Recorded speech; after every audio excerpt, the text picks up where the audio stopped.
والسلام على رسول الله سيدنا محمد بن عبد الله وعلى آله وصحبه ومن والاه. أشهد أن لا إله إلا الله وأشهد أن محمدا عبده ورسوله. اللهم فصل وسلم على سيدنا محمد عبدك ورسولك النبي الأمي وعلى آله وصحبه وبارك وسلم. ثم أقول رب اشرح لي صدري ويسر لي أمري واحلل عقدة من لساني يفقه قولي أما بعد. قال الله سبحانه وتعالى في تنزيله: لقد كان لكم في رسول الله أسوة حسنة صدق الله العظيم. ربي أدخلني مدخل صدق وأخرجني مخرج صدق واجعل لي من لدنك سلطانا نصيرا. إلهي أنت مقصودي ورضاك مطلوبي فأعطني محبتك ومغرفتك يا أرحم الراحمين. Alhamdulillah, pertama-tamanya kita merofakkan syukuran kehadiran Allah Subhanahu wa Ta'ala, yang mana dengan limpah kurnianya, dengan rahmatnya, alhamdulillah, malam ni kita masih lagi dapat bersama-sama hadir ke dalam rumah Allah Subhanahu wa Ta'ala ini. Mudah-mudahan kita mendapatkan kebaikan dan juga senantiasa diberkati oleh Allah Subhanahu wa Ta'ala. Allahumma amin. Dan kita sambung lagi pembacaan kitab Adab Sulukil Murid yang dikarang oleh Al-Imam Al-Habib Abdullah bin Alawi Al-Haddad rahimahullah ta'ala pada ibarat yang berikutnya. Maka dia kata, Bismillahirrahmanirrahim. Qala muallif rahimahullah ta'ala wa nafa'ana bi'ulumihi fid daraini amin.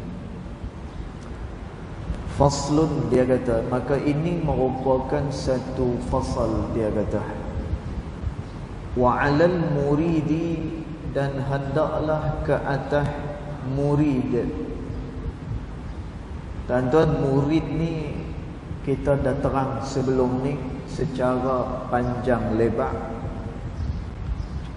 Murid adalah orang-orang yang berjalan di jalan Allah Subhanahu wa Ta'ala, dan orang-orang yang berkehendak akan Allah Subhanahu wa Ta'ala. Dan semua manusia berhajat kepada Allah. Tak ada orang, tuan-tuan, yang kehidupan dia boleh lepas daripada berkehendakkan Allah Subhanahu wa Ta'ala. Kerana semua benda yang kita dapatkan pada hari ini, makan, minum, kemudian kehidupan kita, ianya adalah daripada pemberian Allah Subhanahu wa Ta'ala. Maka siapa lagi yang boleh memberikan kehidupan melainkan Allah Subhanahu wa Ta'ala. Tuan-tuan, maka kerana tu semua orang dia berhajat kepada Allah. Tak ada orang yang dia boleh buat rezeki sendiri, tak boleh. Tak ada orang yang dia boleh buat kehidupan sendiri. Dan tuan, berkenaan dengan rezeki, Allah Subhanahu wa ta'ala kata, wa narzuqukum, kata Allah, yang memberikan rezeki kepada kamu adalah kami, kata Allah. Kemudian berkenaan dengan kehidupan, tuan-tuan, Allah Subhanahu wa ta'ala kata, falanuhyiyannahum hayatan thayyibah, maka kamilah yang memberikan kepada mereka kehidupan yang baik, kata Allah. Tuan-tuan, lalu siapa dia yang boleh hidup tanpa Allah Subhanahu wa ta'ala ni? Tak ada orang pun yang boleh hidup tanpa Allah Subhanahu wa ta'ala. Cuma yang kita nampak adalah pada perbuatan zahir. Yang kita nampak adalah usaha ikhtiar kita. Kita keluar daripada rumah pukul 8 pagi, kemudian kita balik pukul 5 petang, kemudian dapat hasil. Tuan-tuan, yang tu kita nampak pada zahirnya. Tetapi Allah Subhanahu wa ta'ala dia beritahu, tidak bergerak dan juga tidak diam sesuatu perkara itu, melainkan ianya adalah di dalam izin Allah Subhanahu wa ta'ala. Dan kalaulah Allah Subhanahu wa ta'ala tak izinkan apa yang kita buat, dan Allah tak izinkan apa-apa yang kita kehendaki, tuan-tuan, maka perkara tersebut ianya tidak akan berlaku sama sekali. Kerana tu Al-Imam Ibnu Atha'illah As-Sakandari rahimahullahu ta'ala menyatakan, setiap daripada manusia dia ada dia punya kehendak dia, dan setiap manusia mempunyai usaha ikhtiarnya sendiri, tuan-tuan. Tapi dia kena tahu usaha ikhtiar dia dan juga kehendak yang ada dalam hati dia tidak akan mendahului takdir Allah Subhanahu wa ta'ala. Tuan-tuan, maka kita ni hidup di dalam takdir Allah. Hidup di dalam kita diliputi dengan kekuasaan Allah Subhanahu wa ta'ala. Tuan-tuan, sebab itu ada satu benda wajib. Bila sembahyang kita wajib nak kena ada benda ni. Kalau dia tak buat benda ni, kata Nabi sallallahu alaihi wasallam, la salata lah, maka tidak ada sembahyang bagi dia, kata Nabi sallallahu alaihi wasallam. Dan tuan, apa dia benda ni? Kalau sembahyang, benda ni wajib kita buat. Dan wajib pula kalau kita baca, dia mesti dengar pada diri dia sendiri. Tuan-tuan, apa dia? Iaitu suratul Fatihah.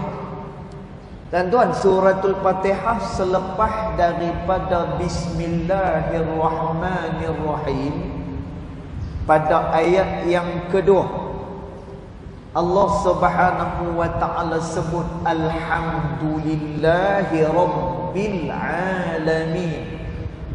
Segala puji-pujian hanyalah tertentu bagi Allah. Tuan-tuan, maknanya apa? Segala puji-pujian ni, maka yang layaknya adalah untuk Allah Subhanahu wa ta'ala esa bagi dia. Dan Allah Subhanahu wa ta'ala pula, dia bersifat dengan segala kesempurnaan, tidak ada kekurangan bagi dia. Dan maka kerana itu Allah Subhanahu wa ta'ala ni layak semua sekali pujian tu untuk dia. Lalu siapa dia ni? Allah Subhanahu wa ta'ala ni. Maka Allah Ta'ala beritahu Rabbil Alamin. bahawa dialah Tuhan yang mentadbir seru sekalian alam. Tuan-tuan, alam ni pula siapa? Alam ni kita manusia, kemudian binatang-binatang, kemudian pokok-pokok, semua yang Allah Subhanahu wa taala jadikan ini, ianya adalah alam. Tuan-tuan, maka alam ini Rabbil Alamin, yang mentadbirnya adalah Allah Subhanahu wa taala. Tuan-tuan, sebab itu semua manusia dia berhajat kepada Allah Subhanahu wa taala, dan dia sama sekali tidak boleh sombong dengan Allah Subhanahu wa taala. Tuan-tuan, sebab itu kita sering sebut, kadang-kadang kita pelik lagi ajaib bila ada orang yang boleh sombong dengan Allah Subhanahu wa taala. Tuan-tuan, sombong dengan Allah ni lagu mana? Bila Allah Subhanahu wa taala memerintahkan dengan suatu perintah, tiba-tiba dia mengingkari perintah Allah. Tuan-tuan, maka orang ni cukup untuk dikatakan dia sebagai orang yang sombong dengan Allah. Tuan-tuan, kita dah terang sebelum ni kan, macam mana ada orang yang dia bermusafir, yang membolehkan dia jamak dan juga qasar. Tuan-tuan, tapi tiba-tiba dia tak buat jamak dan juga qasar. Dia pergi sembahyang dengan cara sempurna. Tuan-tuan, boleh tak dia sembahyang dengan sempurna kalau dalam masa dia bermusafir? Boleh. Bahkan sembahyang yang paling afdal, bukan afdal, sembahyang yang paling sempurna adalah sembahyang yang kita lakukan di dalam waktunya. Tuan-tuan, maka orang ni pun dia bermusafir. Bila dia musafir, dia boleh jamak dan juga qasar dia punya sembahyang dia. Tiba-tiba dia tak jamak dan qasar. Tuan-tuan, ulama sebut antaranya yang disebut dalam kitab Al-Iqna fi Halli Alfaz Abi Syuja'. Tuan-tuan, ulama menyatakan sesungguhnya orang tersebut dia telah pun berlaku sombong dengan Allah. Tuan-tuan, pasal apa dia sombong dengan Allah Subhanahu wa taala? Kerana Allah Subhanahu wa taala lah yang memberikan kelonggaran.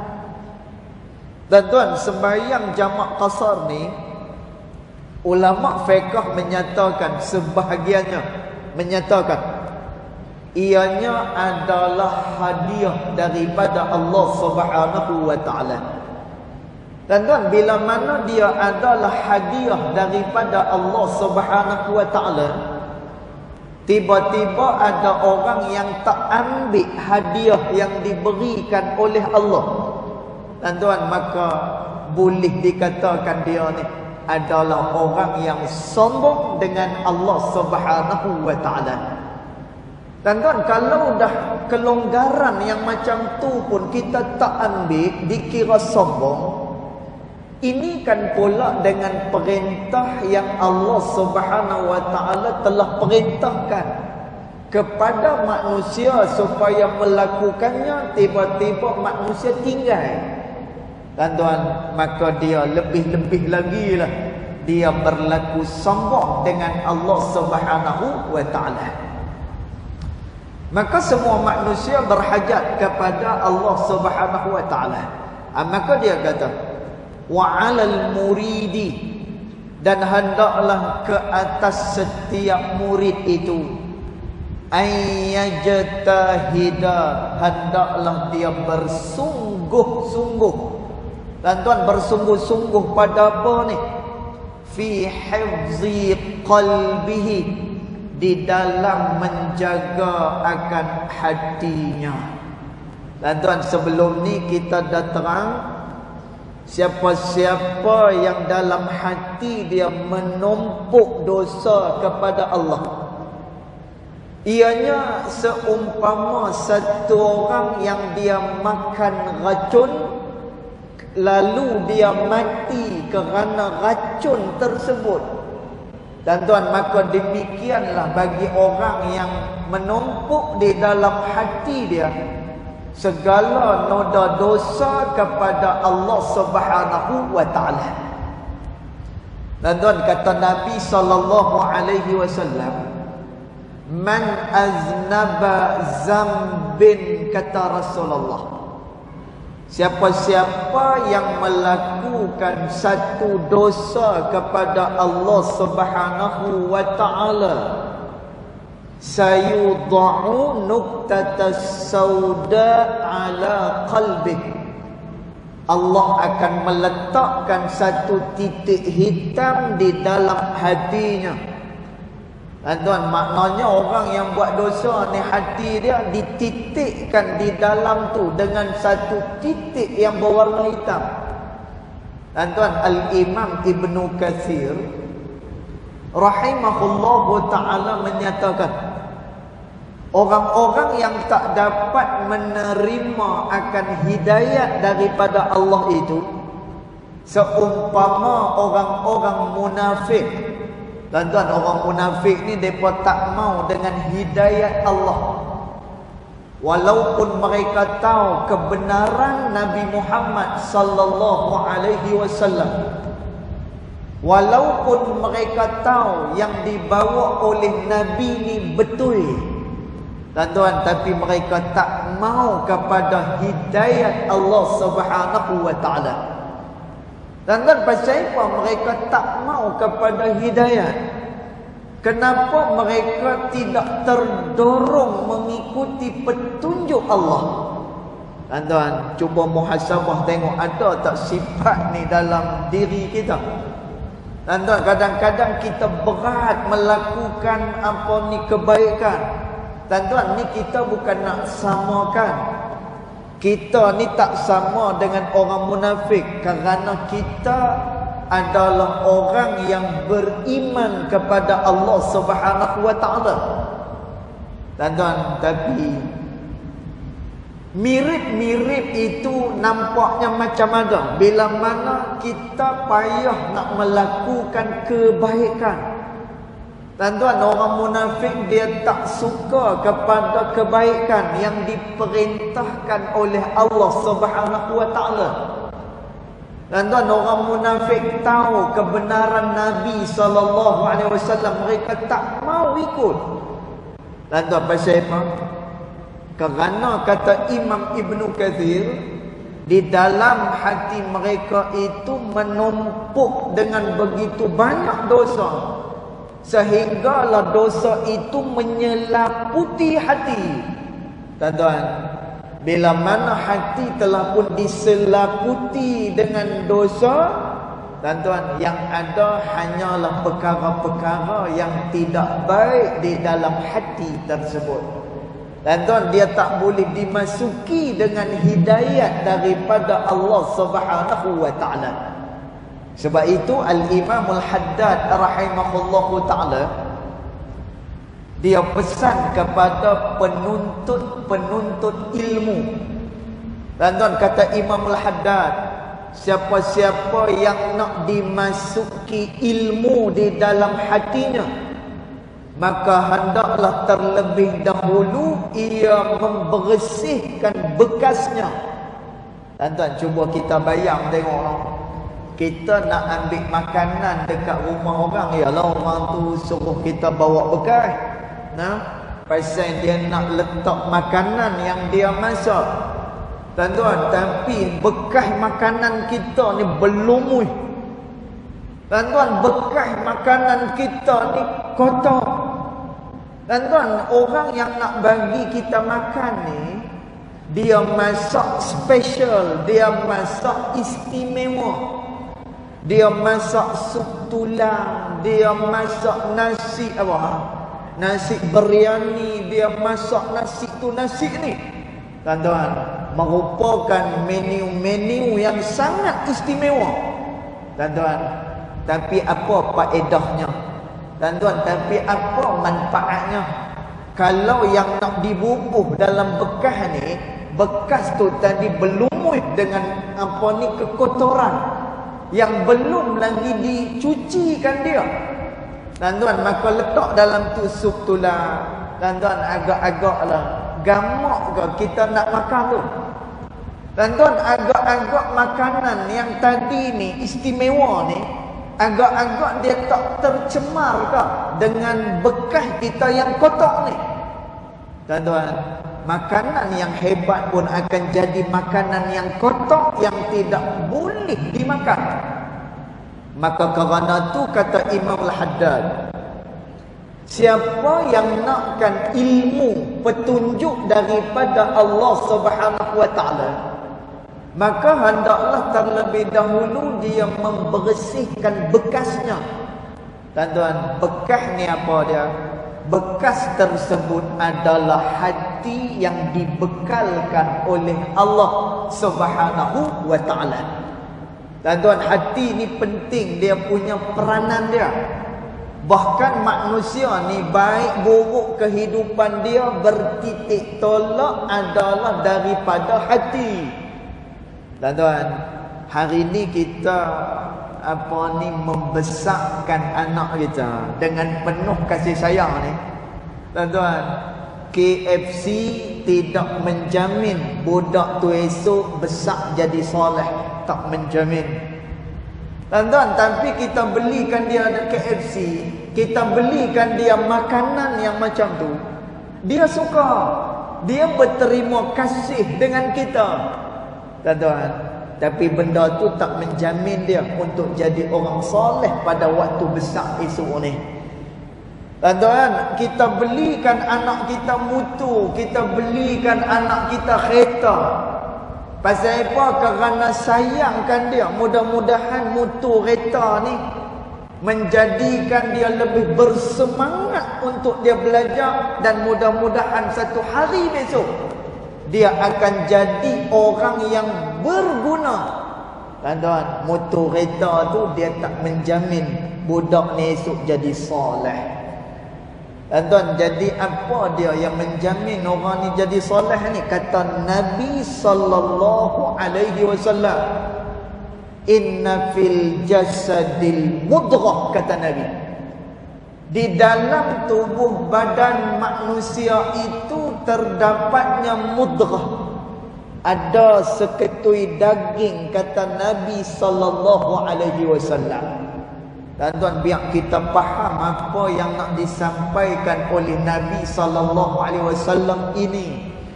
Tuan-tuan, ni titik tolak dia. Kita tak payah cerita panjang-panjang, dan tuan jaga hak ni. Inna fil jasadil mudghah, sesungguhnya di dalam jasad manusia itu adanya seketui daging, kata Nabi sallallahu alaihi wasallam. Idza saluhat saluhat jasadu kullu, kalau baiklah daging yang satu ini, maka baiklah keseluruhannya. Idza fasadat fasadat jasadu kullu, kalau tak baik semua jasad dia. Tuan-tuan, kita tengok para sahabat Nabi sallallahu alaihi wasallam. Tuan-tuan, kita nak ambil seorang sahabat Nabi malam ni yang bernama Sayyiduna Umar bin Al-Khattab radhiyallahu anhu wa ardah. Tuan-tuan, Sayyidina Umar ni sebagaimana yang kita ketahui, dia adalah seorang sahabat besar Nabi sallallahu alaihi wasallam. Tuan-tuan, kedudukan Sayyidina Umar besar dan hebat. Kata Nabi sallallahu alaihi wasallam, kalaulah selepas wafat aku ni ada lagi nabi yang diutuskan oleh Allah. Tuan-tuan cuba bayang tengok Allah. Tapi Nabi kata dah, Allah Ta'ala kata dah, tidak ada nabi la nabiyya ba'di, selepas daripada wafat aku tidak ada nabi lagi dah. Tuan-tuan, maka Nabi sallallahu alaihi wasallam nabi terakhir yang diutuskan oleh Allah Subhanahu wa taala.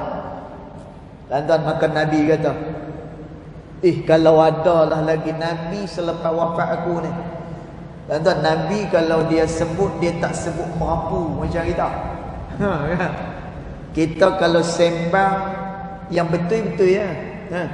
Kadang-kadang kita merapu juga. Biasalah manusia.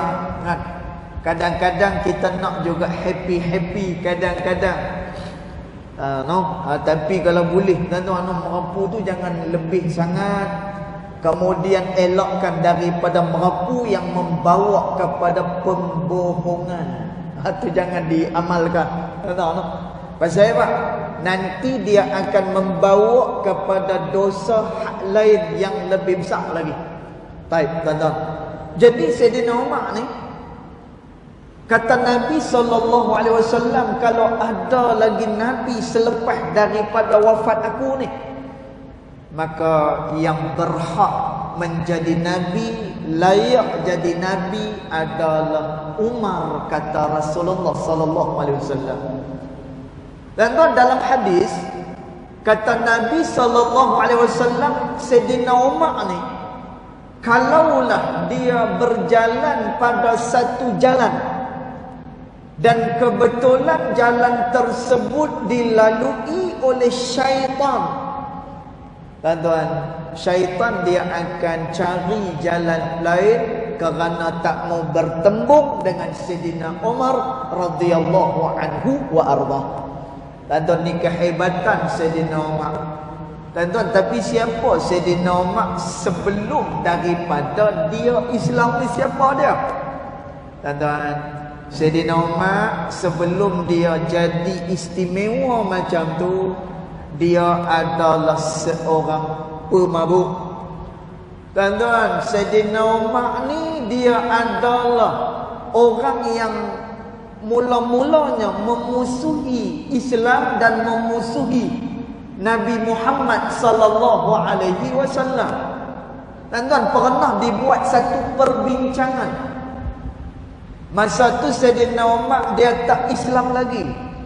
Tuan-tuan, bila buat perbincangan, depa tanya siapa dia yang rasa nak tawarkan diri untuk pi kepada Muhammad dan membunuh dia. Tuan-tuan, maka siapa yang volunteer, siapa yang tawarkan diri nak pi jumpa Nabi Muhammad kemudian pi bunuh dia, tuan-tuan, orang tersebut adalah Sayyidina Umar bin Al-Khattab radhiyallahu anhu wa arda. Tuan-tuan, tapi satu hari, tuan-tuan, ni nak cerita, kalau baik hati, baik semua. Kalau tak baik hati, tak baik semua. Sebab itu ulama suruh kita jaga sangat-sangat yang satu ni. Kerana bila baik hak yang ni, perjalanan kita mudah sampai kita bertemu dengan Allah Subhanahu wa taala.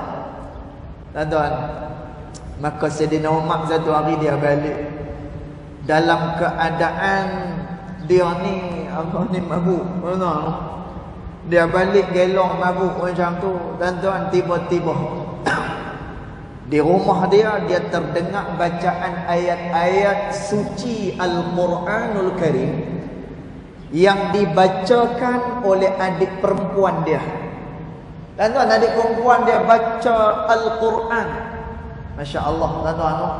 Sebab itu Al-Quran ni dia merupakan mukjizat, dan siapa yang baca maka akan diturunkan dengan rahmat. Bukan setakat itu, bahkan darjat dia juga akan ditinggikan oleh Allah Subhanahu wa taala.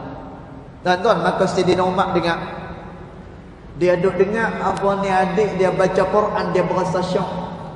Tuan-tuan, dia duduk berasa tenang sahaja.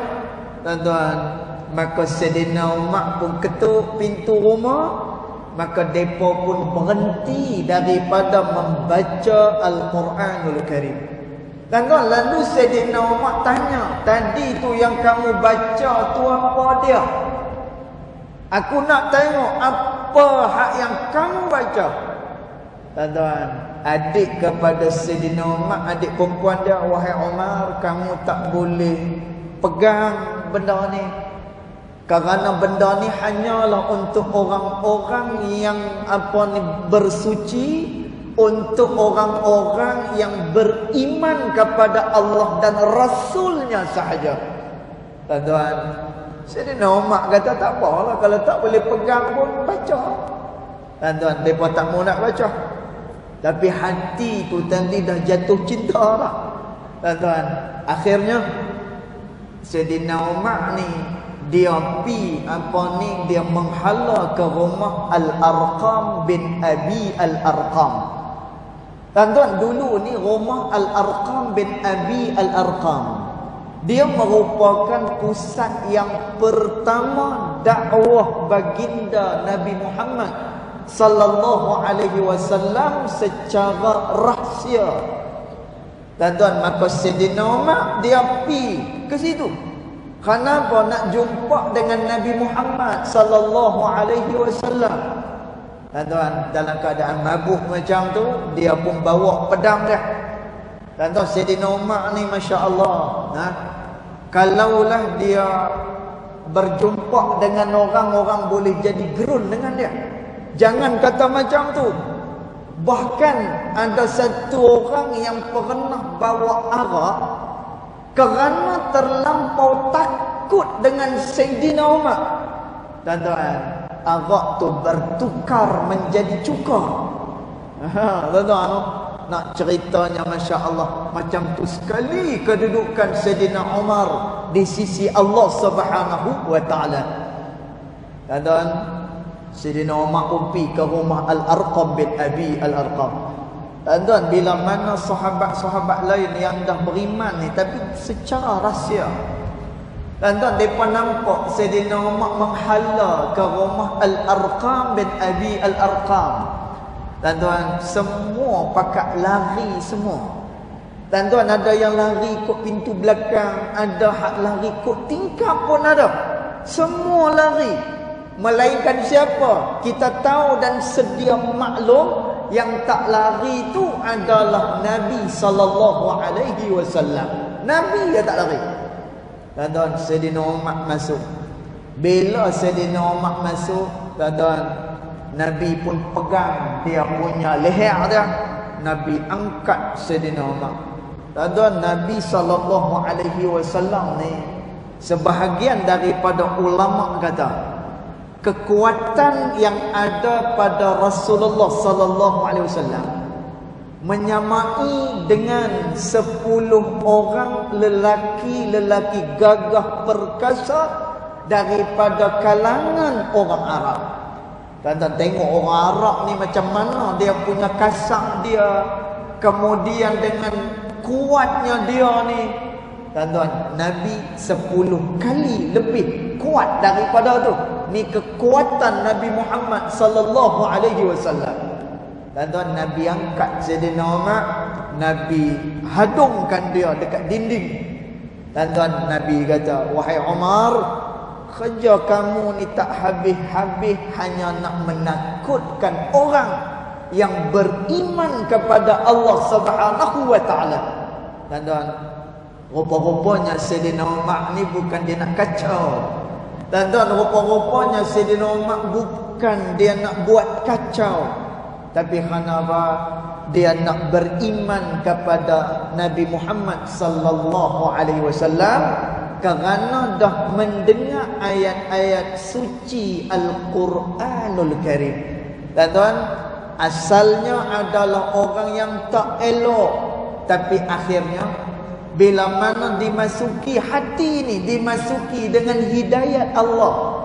Tuan-tuan, bila mana hati ni dimasuki dengan hikmah daripada Allah, tuan-tuan, akhirnya menjadi jinak, akhirnya hati yang liar dia menjadi tenang, akhirnya tuan-tuan menjadi sahabat besar baginda Nabi Muhammad sallallahu alaihi wasallam, yang kata Nabi, kalau selepas daripada wafat aku ni ada lagi Nabi, maka orang tersebut adalah Umar ibn al-Khattab radhiyallahu anhu wa arda. Maka dia kata, wa 'alal muridi an yajtahida. Maka hendaklah seseorang murid itu an yajtahida, dia bersungguh-sungguh. Tuan-tuan, sungguh-sungguh kita menjaga hati kita minal wasawisi wal afat, daripada segala was-was syaitan, wal afat, daripada dimasuki oleh keburukan, wal khawatiri ar-raddiyah, dan juga daripada lintasan-lintasan yang tidak elok. Tuan-tuan, makna kata apa? Tuan-tuan, jangan bagi ruang hati ni tadi masuk was-was syaitan. Jangan bagi ruang hati ni menumpuk dosa. Tuan-tuan, jangan bagi ruang terlintah dalam hati kita keburukan-keburukan yang tak disukai oleh Allah Subhanahu wa taala. Tuan-tuan, pasal apa? Kerana masuknya syaitan kepada manusia ni, pintunya adalah melalui hati seseorang. Tuan-tuan, hati ni dia mudah sangat berbolak-balik. Tuan-tuan, masya-Allah, no? Syaitan ni dia tahu kat mana kelemahan manusia. Tuan-tuan, maka kelemahan kita ni dekat mana? Dekat hati yang mudah sangat berbolak-balik, kata Nabi sallallahu alaihi wasallam. Dan kata Nabi sallallahu alaihi wasallam ni dalam doa Nabi, Allahumma ya muqallibal qulub, wahai Tuhan yang membolak-balikkan hati, ya Allah. Tuan-tuan, pasal apa Nabi sebut benda ni? Allahumma ya muqallibal qulub, wahai Tuhan yang membolak-balikkan hati, ya Allah. Tuan-tuan, kita mungkin ingat bagaimana perang Uhud, yang mana dalam perang Uhud menyaksikan tentera-tentera Islam kalah pada hari itu. Tuan-tuan, Nabi SAW pada hari Uhud ni, Nabi ada satu kumpulan yang Nabi dah amanahkan supaya jaga bukit Uhud. Dan mereka ni dipanggil sebagai Ashabur Rumah. Mereka itu adalah ahli-ahli pemanah. Tuan-tuan, Nabi pesan kepada sahabat-sahabat ni semua, kamu semua ingat, kata Nabi, kami dekat bawah gunung Uhud ni kami berperang.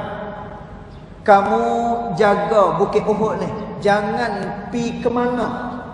Apa yang berlaku kepada kami dekat bawah sat lagi ni, jangan turun, jangan tinggal bukit Uhud ni. Tuan-tuan, tapi orang yang duk jaga kat atas bukit Uhud ni, depa duk tengok kat bawah tu. Nah, tentera-tentera Islam ni bila mereka berperang dah hampir kepada kemenangan, maka banyak harta-harta ghanimah yang ditinggalkan. Tuan-tuan, ghanimah ni harta yang boleh dibawa balik. Bila mana perang, harta yang ditinggalkan yang tu boleh ambil bawa balik, tu namanya adalah harta ghanimah. Tuan-tuan, dia ada banyaklah jenis harta ni. Dia ada ghanimah, dia ada fight. Ghanimah adalah harta perang yang boleh diambil bawa balik. Tuan-tuan, jadi pemanah-pemanah yang duk jaga bukit ni, depa duk tengok, kuda elok kuda. Tuan-tuan, depa duk tengok, wih, pedang elok-elok, buatan elok ni pedang ni. Depa duk tengok lagi apa? Macam-macam yang ditinggalkan oleh musuh dan boleh bawa balik. Tuan-tuan, Ashabur Rumah, pasukan pemanah ni, depa duk kata apa? Kalau kita terus menjaga bukit Uhud ni, kita tidak akan dapat bahagian harta ghanimah yang ditinggalkan di bawah sana. Tuan-tuan, akhirnya apa berlaku? Nah, mereka tinggalkan Bukit Uhud, depa piligan, depa pi kejak harta ghanimah yang ditinggalkan oleh musuh. Tuan-tuan, kita ni kalau cakap pasal Nabi lah, kita no. Kan kalau orang tanya kita macam mana agak-agak, dulu kan ada rancangan tuan-tuan dekat Astro. Kan? Rancangan apa dia? Laukana bainana. Maksud dia apa? Kalaulah Nabi ada dekat dengan kita. Tuan-tuan, no? Kalau kita selalu sebut, kalaulah Nabi ni ada dekat dengan kita. Tuan-tuan, no? Tuan-tuan, sahabat dah ada dekat dulu dah dengan Nabi SAW. Tuan-tuan, tapi hati ni muqallibal qulub. Dia mudah sangat berbolak-balik. Tuan-tuan, sebab itu kasih kepada Rasulullah SAW dengan mengikuti dia, dengan istiqamah dengan Rasulullah, dengan yakin kepada Rasulullah, dengan kita berkorban untuk Rasulullah SAW. Dia bukan hanya kata-kata, yang mana kata-kata tersebut hanyalah kata-kata sahaja tanpa dibuktikan dengan apa pun juga. Tuan, maka kerana itu Al-Imam Al-Haddad rahimahullah ta'ala kata, hendaklah dia bersungguh-sungguh jaga hati dia, jangan sampai masuknya was-was, jangan masuk dosa, jangan masuk lintasan-lintasan yang tidak elok. Tuan-tuan, pasal apa? Kerana berbolak-balik hati ni kita risau, nanti dia akan cenderung kepada perkara yang dilarang, yang dimurkai oleh Allah Subhanahu wa taala. Tuan-tuan, bila mana manusia mula meninggalkan ketaatan, dia pi kepada kemurkaan, tuan-tuan, ni awal-awal kebinasaan seseorang manusia di dunia maupun di akhirat besok. Tuan-tuan, mudah-mudahan kita senantiasa dilindungi oleh Allah Subhanahu wa taala dan senantiasa kita dipandu dengan hidayah oleh Allah Subhanahu wa taala. Cukup dulu setakat tu. Nanti kita akan sambung lagi pada pertemuan yang akan datang, insya-Allah taala. Yang baik datang daripada Allah Subhanahu wa taala, yang tidak baik datang daripada kejahilan diri saya sendiri, walaupun hakikat kedua-duanya datang daripada Allah Subhanahu wa taala. Bismillahirrahmanirrahim. Alhamdulillahirabbil alamin, wassalatu wassalamu ala asyrafil anbiya'i wal mursalin wa ala alihi wa sahbihi ajma'in. Allahumma ighfir lana ma akhtana wa ma ta'ammudana wa ma asrarna wa ma a'lanna wa ma anta a'lamu bihi minna. أنت المقدم وأنت المؤخر، لا إله إلا أنت سبحانك إنا كنا من الظالمين. وصلى الله على سيدنا محمد وعلى آله وصحبه وبارك وسلم، والحمد لله رب العالمين، والله أعلم.